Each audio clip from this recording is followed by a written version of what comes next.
Welcome to the Innovation Ecosystem Podcast.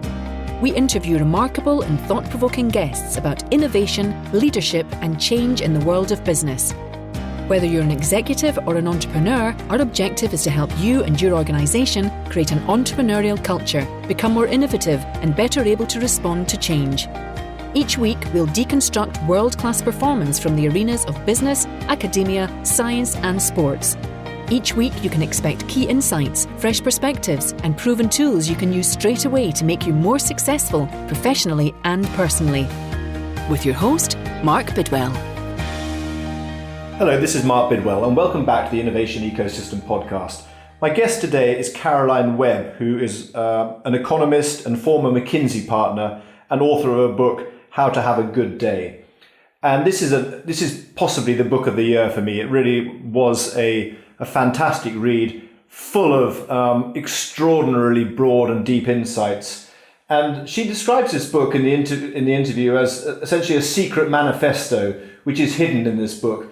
And her belief, and this is one which I share and which the Innovation Ecosystem Podcast is continuing to uncover, is that working life can be kinder, it can be more enjoyable, and it can be more productive than many of us realize. And so this is the hidden manifesto within the book. Second piece that really stands out from this interview is, Caroline uses over 100 tools and articulates them in the book.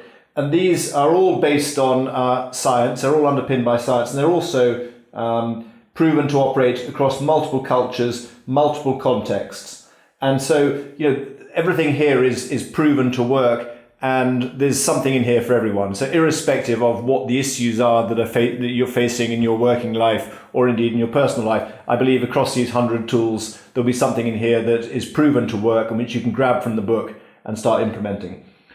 And the third area which I suggest you think about as you listen to this interview is, how do you actually hack reality in service of having a good day? Because essentially that's what this book is about. It's all about hacking reality. So piles in here to really get into. Hope you enjoy the interview as much as I did. Many thanks. Hello, this is Mark Bidwell of the Innovation Ecosystem Podcast. With me today is Caroline Webb, who's an economist and a former partner at McKinsey. Welcome to the show, Caroline. Thank you. Delighted to be here. So you are author of a great book, which was described by Susan Cain on the front cover, and she's the author of Quiet as extraordinary. It's also described by the British BBC business correspondent Peter Day as a brilliantly useful book. And the title is How to Have a Good Day. The subtitle is Think Bigger, Feel Better, and Transform Your Working Life. So my question is, why do you only call it How to Have a Good Day? I mean, surely it should be How to Have an Awesome Day, How to Have an Amazing Day. Is this nice English, just being sort of discreet and humble, or what's the reason behind the title? Well, I wanted it to be something that speaks to our everyday lives. And if you think about the phrase that people say to you in a shop, or if you're coming home and you have a loved one who asks how things were, people say, have a good day. How was your day? Was it a good one? They don't tend to say, have an awesome day. And there's perhaps a good reason for that, which is that, sometimes we have awesome days, but most of the time, most of us are simply trying to feel like the day was productive, that they feel full of energy by the end of the day, that they feel that there was more energy in the tank at the end of the day that allows them to carry on the next day. And there's a sense that, we're looking for something which is sustainable, that makes us feel like we're making good use of our lives. And how to have a good day feels like what most of us are actually aiming for each day. And partly that's informed by the fact that there are these surveys out there, which you've probably seen, Mark, which suggest that huge proportions of the working population don't feel truly engaged in their work. And by huge proportions, I mean that Gallup survey, which suggested that only 13% of people around the world, of employees around the world, really felt excited and engaged in the work that they're doing. And we all know that people perform better when we're feeling good about our work. So that's a huge sort of call to action when you think about the fact that as adults we spend so much of our time at work. What does it take to have a better day at work and beyond? Yeah. And I'm sure a lot of our audience can relate to that. I mean, so just a bit of background here before we get into it. I mean, it's a couple of things that really struck me. Firstly, it's science-based. So you draw on psychology, economics, and neuroscience. And the other thing which just touches on, which I think is really profound or really important, is that you put the individual you put them in control of the quality of their day, which is hugely empowering. But as you say, it's slightly at odds with the, only 13% of people actually feel feel engaged and excited. So why what's your assessment, having been asking these questions, how to have a good day for many years in the corporate world, in your previous life, and also today? I mean, why is it that people are so disengaged in the workforce at the moment?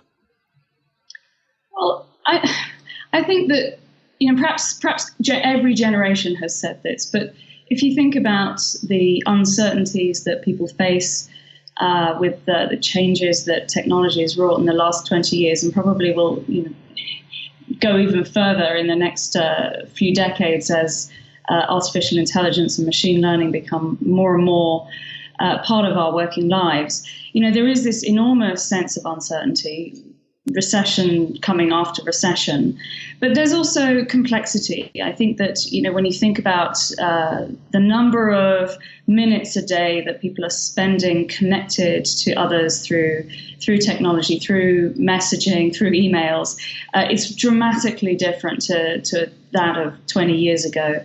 And that adds up to a workload which is sort of alongside the existing workload that's sort of properly in your job description. So, we're kind of almost running these 2 days in parallel, the day where we're kind of doing our work and the day where we're trying to stay connected and on top of all the relationships and demands that are facing us in a way that is much more always on than it used to be. And I think that that's part of it. And I think also, a lot of people don't feel all that connected to the overall purpose of what their organization might be trying to do. And it's typically not that much a part of the day-to-day conversations that we have at work, what's really the purpose and the meaning of the work that we're doing. And psychology is quite clear on this, that actually we all feel more motivated and engaged if we feel like what we're doing means something, is worth something. It doesn't have to be changing the world, but just having a sense that what you do is not pointless. and to feel that you have some mastery and that you have some good quality relationships around you. These are the things that we know are deeply, deeply motivating to human beings. And a lot of them are a little under pressure right now. Yeah.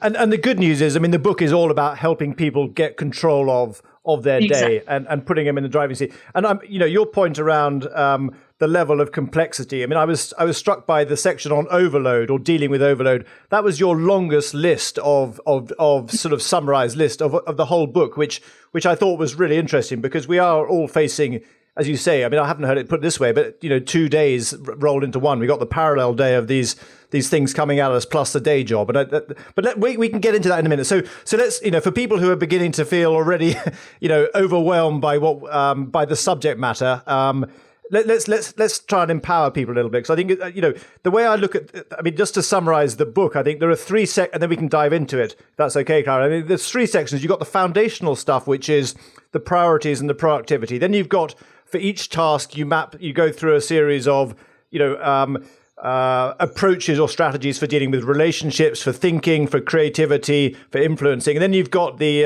throughout the day, how do you handle your resilience and your energy levels? And then at the end, you throw in some wonderful sort of bonus sessions on email and meetings, which are the bane of many of our lives. But if we can start with priorities. And maybe we can start with this idea of the filters, because there's a wonderful example of the gorilla in the lung experiment, which hopefully, I'm sure there's so many great scientific examples in the book, but this was I don't know if you can just explain the thinking behind the filters and this wonderful experiment of all these people who failed to notice a gorilla in a lung. Well, you've done a great job of picking out, really important theme of the book, which is that everybody has slightly more, and sometimes quite a lot more control than they think over things that feel really fixed. And the science, the behavioral science, the neuroscience, psychology, behavioral economics is really quite a rich source of optimism on that front. This is a great example. So it turns out that our conscious brain can actually only process a part of the reality that's going around us at any given moment. So what that means is that you are seeing and hearing some of what's happening, and you're missing a great deal. And what happens is that your subconscious brain, what I call the automatic system, is automatically filtering out a ton of stuff so that your conscious brain, what I call the deliberate system, is not overloaded. So it's a great system, really, to have this ability to kind of filter out a bunch of stuff so that your brain doesn't get overloaded. But the thing is, there is actually a predictable rule about what gets filtered out and what gets filtered in. And it turns out that whatever is top of mind for you will drive what your brain decides is relevant enough for you to notice in the next minute and the next minute and the next minute. And this leads to a really fascinating setup where actually your mood, your assumptions, your aims as you walk into a meeting, if you walk into any conversation, are going to strongly determine what you perceive. And the gorilla study that I mentioned in the book is one of my favorite ones because it's set in a professional context. So it's very believable. You've got a bunch of radiologists at Harvard who have a stack of lung scans to go through, and they're looking for nodules, obviously, shadows and so forth. And on the last of the lung scans, there's a gorilla printed. And the gorilla is not small. It's 48 times the size of the average lung nodule. But 83% of the radiologists do not see the gorilla, even though eye tracking devices show they look directly at it, and despite the fact they're trained to spot abnormalities. And the question is, well, why don't they see the gorilla? And the answer is because it wasn't top of mind for them. They weren't expecting to see a gorilla. They certainly weren't planning or aiming to see a gorilla. And that's how powerful the filtering mechanism is. And if we can be a bit more aware of this is useful not only to say, oh, isn't it funny that when you buy a new car, you suddenly see all the cars on the road that are the same make. That's an example of this top of mind effect. The same can be true of going into a conversation with someone you're expecting to be a jerk. What are you going to see if you think that they're really going to be a jerk? You're going to see every piece of evidence that confirms that you were right to expect them to be a jerk. This is what's known as confirmation bias. If you go in thinking, you know what, they have been a jerk in the past, possibly, but let me actually say what is really important to me right now. What do I actually want to have top of mind as I go into this, knowing it's going to shape what I perceive? And maybe the answer is, well, I really want to look out for any possible sign that there could be scope for collaboration with this person. You go in and magically you will see more opportunities for collaboration. And this is a way of almost hacking reality because, this is a beautiful example of the fact that reality is something we think of as fixed, as just happening to us. Actually, our perception of it is quite a lot more under our control than we realize. Fascinating. Yeah. And then I mean, in the same section, you talk about goals, and another really powerful, a tool, I think, which certainly came out in reading as being one that you use quite a lot, is this the when then tool around how do you set goals and intentions. Can you just say a little bit about that? Because I think you've got a running example here, I think, which is quite relevant for many of us, I suspect. Well, as well as so your deliberate system, this conscious part of your brain, is the bit that's really smart. It's the bit that makes conscious reasoning decisions. It's the bit that is responsible for forward thinking and planning and self-control.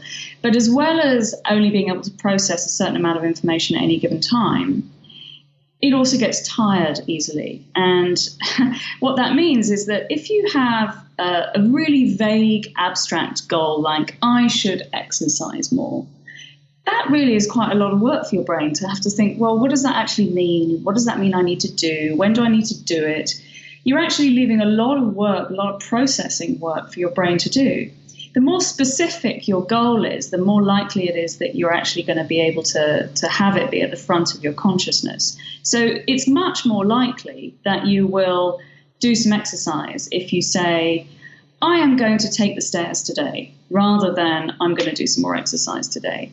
And you can sharpen that even more finely by defining, as you say, these things called when-thens. The scientific literature calls them implementation intentions. And the way it works is you really lighten the load on your brain by saying, when I'm in front of the elevators and I see the option of taking the stairs and the elevators, then I will take the stairs rather than the elevators. And it sounds really kind of highly specific, and yet it is exactly what your brain needs in order to pursue goals more reliably. In fact, it boosts your chances of success, research has found, by about 300%.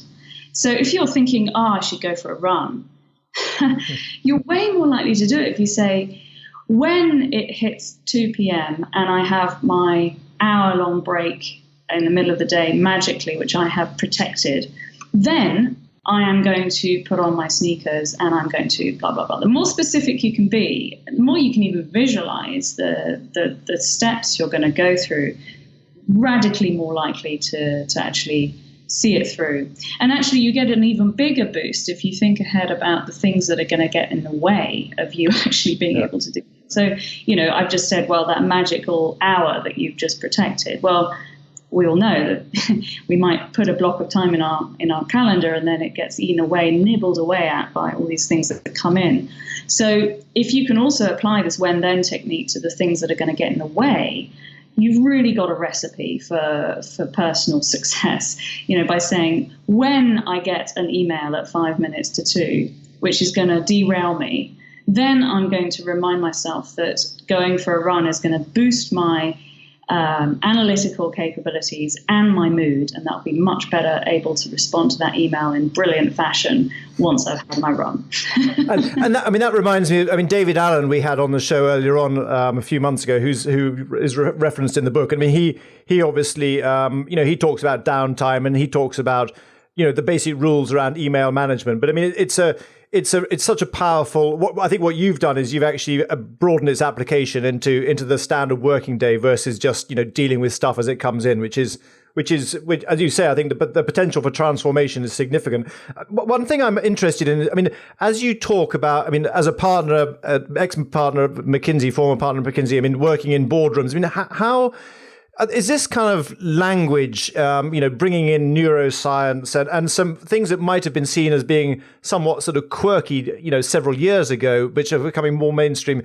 So how are these resonating in your client base of, Fortune 100, executive suites, for instance? Are people ready to embrace this kind of language and really put some of these things into place? I think so. I had a first career as an economist, and before I went to McKinsey and spent 12 years there. And during my time at McKinsey, my focus was organizational change, cultural change, leadership development. And it became so central to my approach to refer to the scientific underpinnings, because most people are pretty skeptical of woo-woo stuff. And many people have run into very well-meaning and often quite effective coaches who don't refer to these underpinnings, and they run into situations where they kind of think, well, that sounds like a good idea, but come on, who's got time for that? So I always find that using the neuroscience, the psychology, and the economics as a sort of, as a base to start from, it just really helps to open people's minds to the possibility that changing their behavior is A, possible, and B, beneficial. So you're kind of talking to someone who's got a biased perspective on this, because of course this is very much my style and has always been central to my approach. But for me, I think it really opened the door to working with people who would otherwise have never gone near any of this behavioral change stuff. And so that prompts a question: is there anything that would have made it in the book if you'd have managed to find the scientific underpinnings, which is something that you felt is worked for you and you've seen it working, but nonetheless it didn't make the cut because you couldn't point to a Harvard research program or something? Is there any areas at the margins that you can share with us? Well, so that's an interesting question. I can't think of anything off the top of my head. I mean, there was lots of choices I had to make about what to put in the book, because I did set myself several rules. One rule was that nothing could go in unless it was not just supported by one study, but multiple studies, and that actually led to some quite difficult choices on. So, for example, the power posing example. So there was just really one study that was done by Amy Cuddy and her team at Harvard, and I couldn't really put it in, just looking at one study. But then there was an enormous, large-scale replication effort that went on in Switzerland, and they found that the hormonal link between standing proud and tall and boosting your confidence, they didn't find that, but they did find that the association between being confident and standing tall and proud and so forth, that they did find that was there. And so I was able to put that in the book while not talking about not talking about the neurochemical link that Cuddy proposed. I could because there were multiple replication efforts looking at the broader connection between stance and confidence. I was able to use that. So, there were some choices there. Another big choice was I didn't put anything in the book unless I used it myself. Really? Yeah, okay. It was more the other way around. It was more saying, you know what, this sounds good, but have I done it myself? Yeah. So that begs the question. I mean, what we're for this. I mean, just stepping back a little bit, the innovation ecosystem. It's all about getting access to resources that really make a difference. So I'm looking for kind of like foundational knowledge or insight. So from your point of view, Caroline, given that there's nothing on here that you haven't used and you can't swear by, if you like, what's the thing? What's the tool, or what's the approach, or what's the mindset that's made the biggest difference for you? In your daily life. That's a great question. I mean, as I say, I do use all of the tips in the book. There are probably about 100 science-based tips, and they are, you can turn to whatever you need to turn to whenever, you're in need. So if you've got a tough meeting, later today, you can turn to chapter 9 on managing tensions. So, I do dart about myself depending on what's most needed. I do think that for me, it has been transformational to understand that most people's bad behavior is not caused by them being an evil being. Yep.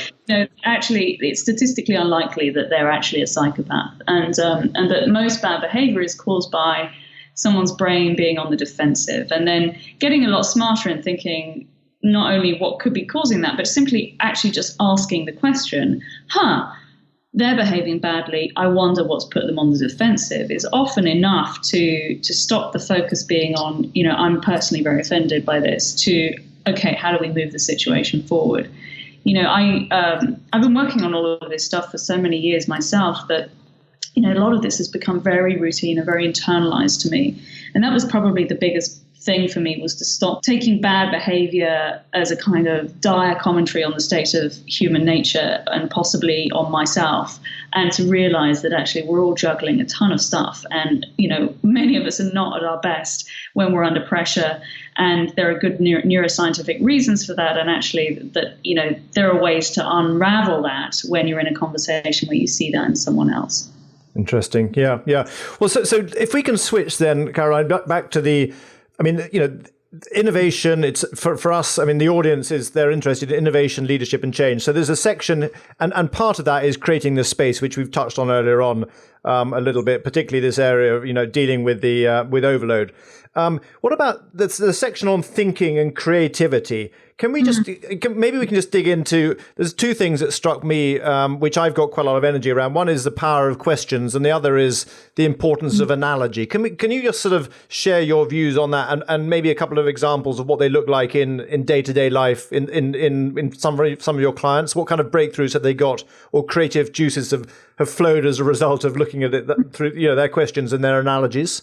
Well, so if you think about what insight is, and I obviously don't need to tell your audience this, given that this is the innovation hub of the podcast world, I think that a good way of describing it is, that you need to have your brain's thought patterns run along different lines. You've got really well-established, strong neuronal connections which reflect your existing worldview about past solutions and current ideas. When we're dealing with something which is a bit tricky, the chances are that, as Marshall Goldsmith said, what got us here is not going to get us there. And so you actually have to think differently and you have to come up with a new idea. But the brain likes to repeat things that it's done before. So you've actually got a sort of a wiring issue, which is that you need to encourage your brain to make different types of connections. And that's why analogies are so helpful, because you essentially encourage your brain to see the same topic from a very different perspective. And one time that I used this with some clients, was going to the National Gallery in London and sitting in front of a painting and saying, okay, what does this say about the challenges, the leadership challenges that you're facing? And of course, raising a few eyebrows. But the truth is that it then starts a different type of conversation. You put yourself in a different place physically. Sometimes that can be even enough to have you starting to think differently. You put yourself in front of a different type of stimulus and you say, how is this like my problem? It doesn't have to be anything as far from everyday life as going to sit in an art gallery. It can be simply going and sitting in I use the example in the book of going to sit in a busy cafe or restaurant and saying, okay, what's working well here? And what does that say about the challenges that I'm facing in my own business? And, initially it feels really creaky because your brain says, what the hell? What a silly question. What are you talking about? Yeah. But actually, if you stay with the question for a little while, it's quite interesting how the insights come.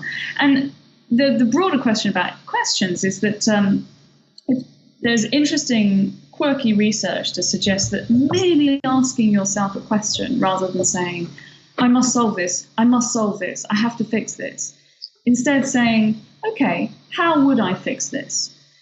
What it does is it reduces the sense of threat to your brain and makes it slightly easier to think more clearly. We know that when people are feeling under threat by perhaps something that feels unsolvable, it can be enough to dampen activity in the brain's prefrontal cortex. That's the last thing you want when you're trying to think intelligently and creatively. So asking yourself a question, I use that all the time. When I'm feeling really bogged down in something, I take a step back for a moment and I say, okay, if I knew the answer, what would it be? Yeah. You're hacking the brain again, aren't you? You're hacking your reality again, aren't you? Well, the whole book is really about understanding how your brain works, understanding what it takes for it to work at its best, both cognitively and emotionally, and then essentially being more deliberate about building a few of those conditions into your everyday life. So absolutely, the whole thing is really a big brain hack. Yeah. Again, in the creativity section, you talk a little bit, or in that section around thinking, you talk about decision making and the filters you referred earlier on to the cognitive biases. One of the things that I'm always interested in is the idea of a pre-mortem, because this is a way of getting around the organization's unwillingness to confront failure or to talk about failure. Can you just talk a little bit about some examples? Maybe there's an example of performing the pre-mortem. Perhaps you could just explain what a pre-mortem is to the audience, and then why does this work? So pre-mortem is a term that was coined by Gary Klein, and it's a very powerful technique. And the reason why you would want to use it is that as you say, Mark, your brain is always taking shortcuts because it's got limited processing power. So quite often the automatic part of your brain is leaping in with quick shortcuts that we think of, we call biases, some scientists call heuristics. It's what happens when you're sitting in a room and everybody seems to say that this is a good idea. And so this is where groupthink comes in. Your brain thinks, I can take a little shortcut here. If everybody else says this is a good idea, then I will also say it's a good idea. Now, all of this is happening below the level of your consciousness. So, how can you possibly overcome these biases, these thinking biases, where we're taking these sort of subconscious shortcuts? And the answer is it helps to develop a few routines that you always go through when you're making a big decision. And pre-mortem is one of them. And it essentially works by saying, okay, project forward to a point in the future. Everything's gone horribly wrong. In other words, the project is dead. What was it that killed it? And it's a contrast with the post-mortem where it has gone horribly wrong. You say, oh my goodness, what went wrong? Thinking ahead, forcing yourself to actually do that is quite liberating. I used it. I tell a story in the book where I used this with a company that was going through an acquisition, and it was a pharmaceutical company, and they were acquiring a smaller biotech. And of course, they were full of their Gantt charts and their plans and, their integration manual and so forth. But I was doing this exercise with them, and what transpired very, very quickly, I mean, they giggled initially, I have to say. And I said, okay, it's 5 years' time. There's a headline in the FT about how terrible this merger, how terrible this acquisition was. What was it that killed it? And very, very quickly, we moved from laughing to, actually, it was because we didn't even think about how to protect their subculture, which is, much more innovative and fast-moving than our own. We just decided that we were going to impose all of our systems and processes on them. And, it's the sort of thing, the moment you've thought of it, sounds absolutely blindingly obvious. Mm-hmm. But your brain will skip around it because it's hard if you don't actually take a moment to think about it. So it's a really great thing to do with a team when you're sitting and you're at the point where you think, yes, we've nailed it. We've so nailed it. And then you stop and say, okay, let's have some fun with this. You have to perhaps, put a positive wrapper around it. But let's say, okay, 5 years' time, imagine that this is one of the worst things we've ever been involved with. Yeah. Well, it's a lovely way of smuggling in the risk of failure or the prospect of failure, and then reverse engineering it so you avoid it, right? Yeah, and it's absolutely. And then you can say, okay, well, what is it that we will now do to actually protect the subculture of this acquisition? But it doesn't have to be just with big stuff like that. It can be just, I've done this with a team before going into a big meeting with a client, just saying, okay, imagine this is going horribly wrong. What's probably causing that? And then being able to head that off and be thoughtful about it ahead of time. Yep. Really helpful. So beginning to sort of wrap up, because I mean, there's so much in here, but we talked about filters earlier on, Caroline. Now, hacking your own filters. Then there's also a section around influencing and getting through other people's filters. And there was something in here which really interested me. And I guess I'd love to unpack this and understand how you do it. But I think one of your sort of one of the questions you ask when you're talking to someone is, will someone feel like taking the message that you're giving them or you're sharing with them and taking it and sharing it with others? I'm not sure. I think I've probably sort of hacked around the concept a little bit. But I mean, can you just explain a little bit about how that works and what is that and is this a discipline? If this is a discipline that you use, then just explain how you maybe give an example, because I have a feeling this is very powerful. Well, first things first, I really do hope that this is a book that people will use and share with other people. I mean, there is a kind of secret manifesto buried in it, which is that I do believe that working life can be both kinder and more enjoyable and more productive and high performing. I do believe that if we understood more about human nature and the basics of how our brains work, that actually all of us have within reach this opportunity to make working life feel better.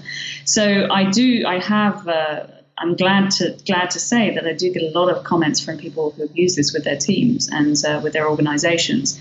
And one of the things that I've tried to do in the book is to take my own advice and to say, actually, we know that people really need personal. We need a human face on something in order to take it seriously. And, that sounds a bit funny because, so many of our presentations are sort of, we think, well, we've got to have the data really locked down. The case really has to be very clear. That's true. And people really, really respond to human stories in a way that is quite basic. And I think is increasingly well known. But I still don't see that understanding translating into the way that most presentations are given.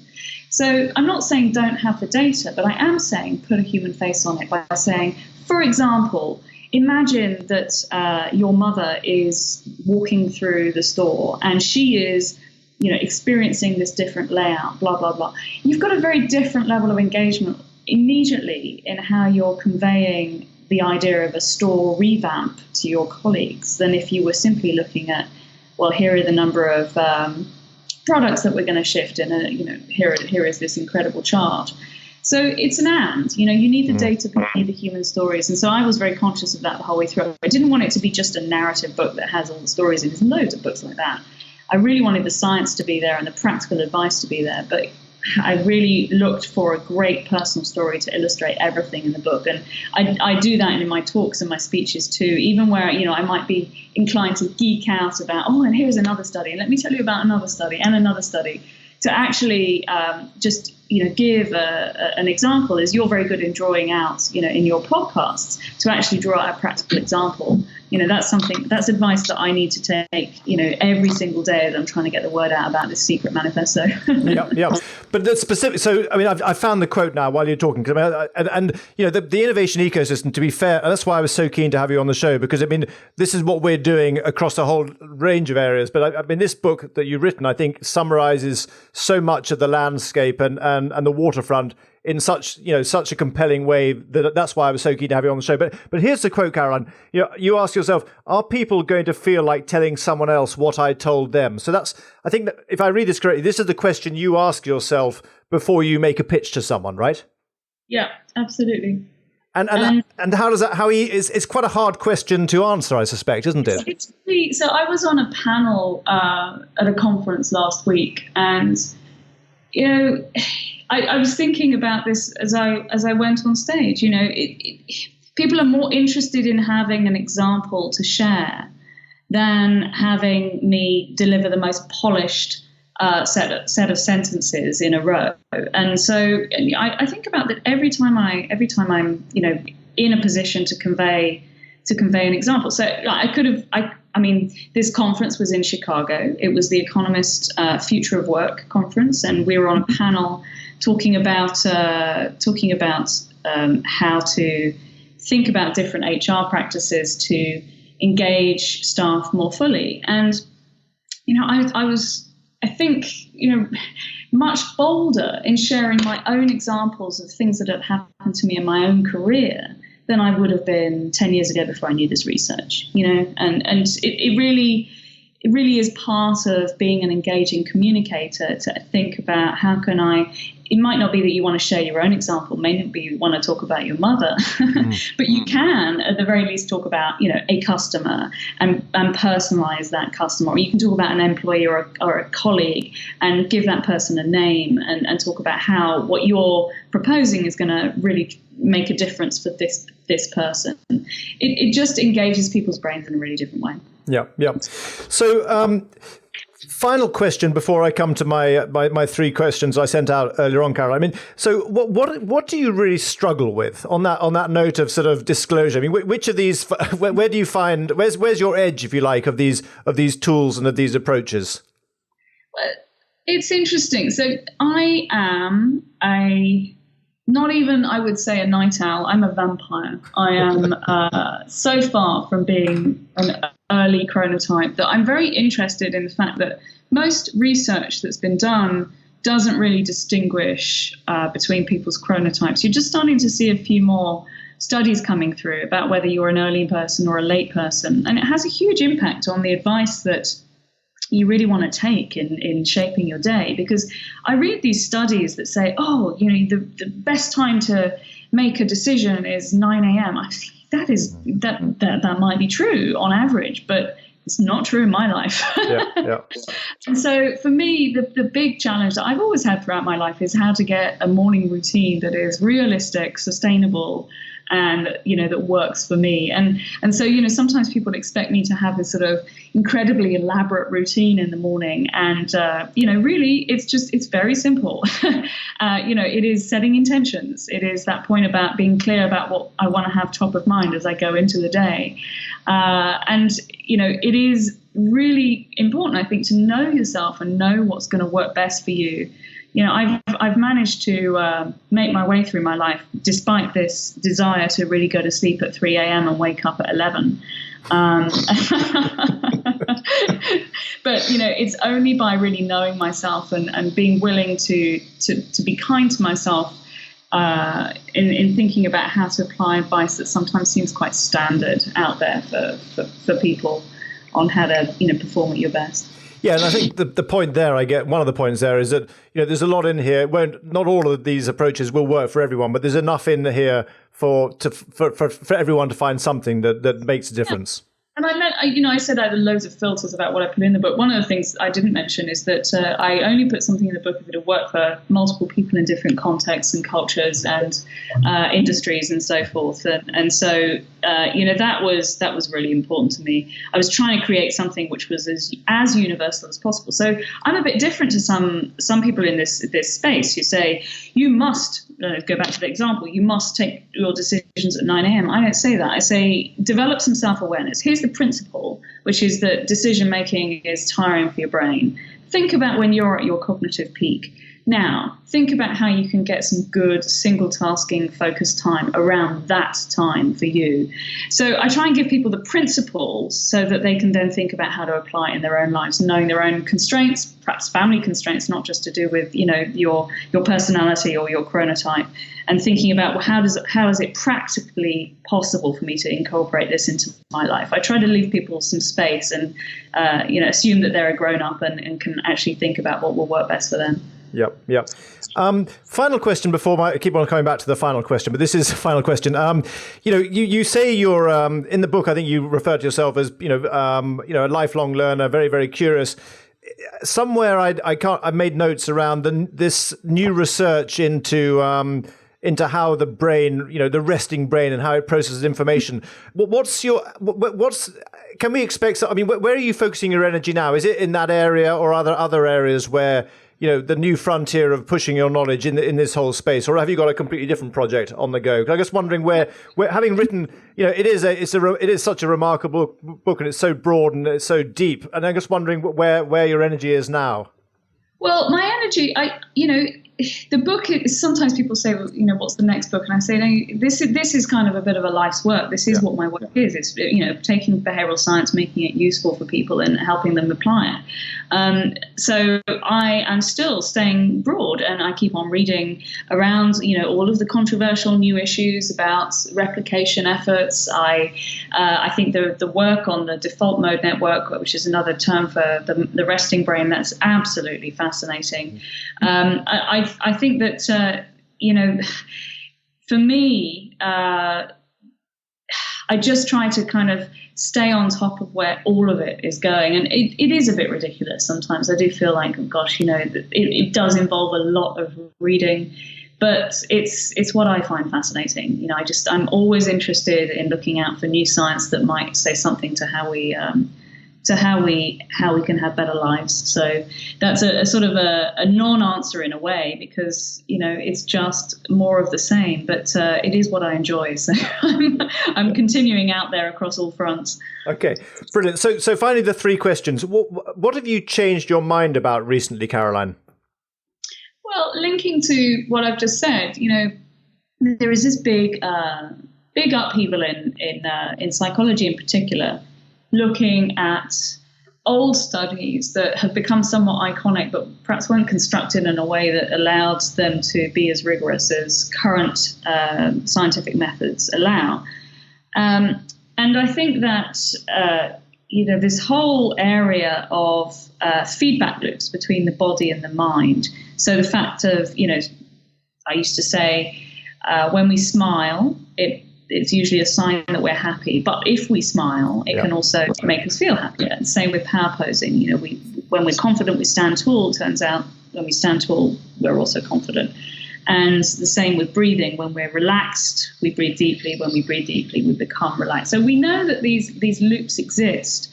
But there's been a huge upheaval in the descriptions of how that link occurs. And I was a little bit agnostic about it in the book, because I could see this debate coming from early discussions. And I've really now come down on the side of thinking that it's really about the associative nature of our brains, that, we have so many stored associations. When we hear a happy song that we associate with an amazing night out, it boosts our mood. And I think that's really the center of what's going on with these physical feedback loops. And I would be harder edged in saying that that's what I think is going on now. So that's a rather technical answer, but it's a good example of the fact that you have to stay open if you're kind of interested in science. The whole idea of science is that you push for new understanding. So. Yeah, I mean, in the book, I mean, there's a theme which we didn't touch on, but I mean, the idea of rewarding yourself for actually doing the right things. I mean, that comes out in a number of areas, and I think to your point around, it's the emotional content with which you make a decision or with which you think about something that often sort of sustains the energy behind the decision you made. I don't know about the science, but certainly there's lots of evidence that does suggest, well, in my life anyway, that if you attach strong levels of positive emotions to activities, that reinforces them far more strongly, I suspect. Yeah, it's very simple, actually. I mean, the brain likes to repeat things that feel rewarding. So, if you set yourself a goal that is unrealistic and then fail at it, and then you feel a bit crappy about it, then it's not a great recipe for having another go. It's much better to pick, you might have a lofty overall intention to kind of, I don't know, let's say, become more attentive in your conversation so that maybe you've been told that you really take a lot of airtime and that it would be great if you might develop a better capacity to listen and to coach your colleagues rather than just tell them what to do. Okay, so it's to then just declare that in every conversation you're going to be the best possible coach, and then to kind of fail at that in the first hurdle because it's really overturning habits. Yeah, it doesn't feel great. But much better to say, in the next conversation, I'm just going to notice when I'm speaking and when I'm not. Pick a tinier goal, much tinier goal, and you're much more likely to succeed and then feel good about that and then move on to the next thing. So, the same thing goes for, I'm a big fan of trying to get people to do more single tasking rather than multitasking because that's actually what your conscious brain is capable of. You can't do two things at once. And you slow yourself down massively if you try to single task, many more times, more errors. People often say, right, I've read about this single tasking thing, so I'm going to try 30 minutes. And then they can't do it and it feels awful. And so they don't do it again. I say start with 5 minutes and build up from there. So I really do feel that, the more you can pick something small and make it feel good, then the more likely you are to build it into your life. Second question, what do you do to remain creative and innovative? You talked about, taking clients to the National Portrait Gallery. What other things do you do personally to keep the creative juices flowing? Just try and keep a broad set of interests, that knowing that stepping away from, back to your comment about the resting brain, stepping away from work is a really good way of encouraging greater insight. So when you come back to it with fresh eyes. So, I sing and I prioritize my choir rehearsal every week. I read fiction to try and take myself out of the, onslaught of non-fiction science writing that I'm, getting through every week. And I just try to, make sure that there is a balance in my life, that I'm really prioritizing friends and family, that I'm seeing that all as part of a whole, as part of a balanced life. And I think that that's really the answer for me in how to stay fresh, stay innovative. And finally, to what do you attribute your success in life? I mean, are there specific skills, habits and mindsets that you've mastered? I mean, some of them I guess we've touched on already, but anything that you'd like to pull out? Well, that's a big question, isn't it? Yeah.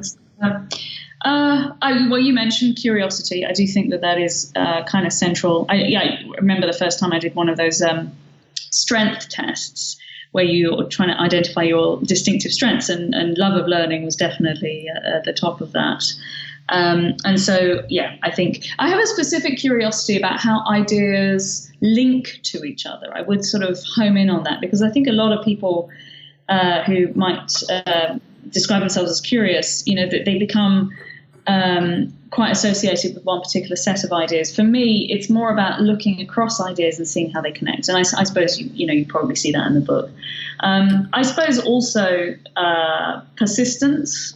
Sometimes people ask me how long it took to write a book, and I say 4 years, and their jaw drops, and then I think, gosh, well, actually the answer is 15, really, because I've been thinking about And I think practicality. I love ideas, but what I really care about is making them practical and actually applying them. And I don't mean just in terms of the book. I think I've always been like that. As an economist, I was reading a lot about these theories about the economy and saying, yeah, okay, but the models don't really work though, do they? So I really, really, I think it's sort of persistence and practicality as well as curiosity. And that does come out in the book. I mean, there are lots of great tools and checklists in the book. So, I mean, clearly we'll put all this in the show notes and a link to the book. But where can people get in touch with you, Caroline? I have a website, which is carolinewebb.co. I will say it's not .com. There are tons and tons of Caroline Webbs in the world, it turns out. So no, it's carolinewebb.co. And there are a few different resources there people might like. There's a quiz, which is a great way to engage your colleagues in thinking about some of these topics. There's a free chapter, first chapter of the book you can download. And you can sign up for my newsletter because I'm always putting out new thoughts on how to turn the science into practical application. So if you're interested in anything that you've heard today, then you can get more of that by subscribing to the newsletter. Wonderful. I think you're also on Twitter and LinkedIn, and we'll put those links in the show notes as well, right? Absolutely. I'm very active on Twitter and on I have a professional Facebook page where there's a little bit more discussion that happens than is possible on Twitter. Yeah. Super. Okay. Well, we'll put that in the show notes. I mean, it has been a great pleasure to have you on the show. As I say, Caroline, I mean, I was very keen to get you on. And I know that you've been very busy, and we've got some friends in common who helped get us together. But I'm sure our audience enjoyed it as much as I did. And thanks very much for your time today. Thank you so much. It's been a real pleasure. Okay. Have a good day. Thank you. You too. Bye. Hi, it's Mark again. So lots in that interview. It was longer than normal, but we could have gone on forever. A couple of things that really stood out for me. This concept of, in reality, we're running 2 days in parallel. We've got our day jobs, and then we've got the work that's required to maintain our connections and our relationships around us, which is often enabled by technology. So this is one of the reasons why it's so important to have a process and tools to help us manage that increasingly complex and challenging reality that we face. Secondly, she goes into the importance of filters, and this was something that a previous guest, Bob Cialdini, in his book Persuasion, goes into in real detail. So for more information, I suggest you go back to that podcast with Robert Cialdini, but plenty of insight into how our filters drive our behavior, and also how you can get through other people's filters to influence them around to your way of thinking. Third piece, this is a theme that keeps on coming out, is the power of the questions, which Caroline refers to, not just in terms of in relationship with others, but also how she uses questions to help her out of, when she's in a funk and unable to find a breakthrough to a problem. She asks herself an empowering question. And we've heard this time and again. We heard it from Adam Morgan, we heard it from Michael Bungay-Stanier, we've heard it from a number of people, and once more this is a big theme in this book. I'm just pulling out three things that I took away. That there are many areas that I found fascinating coming out of this interview, and I really do urge you to grab the book. Now, of course, knowledge is not power, knowledge is only potential power, so suggest you go to the show notes and have a look at some of Caroline's more detailed information, as well as perhaps download the transcript, and there you can get into some of the tools that she refers to. For instance, the if-when tool, which is very easy to implement, very, very powerful. Lots in here. Please feel free to leave us some comment on the website www.innovationecosystem.com. And until next time, have a great week.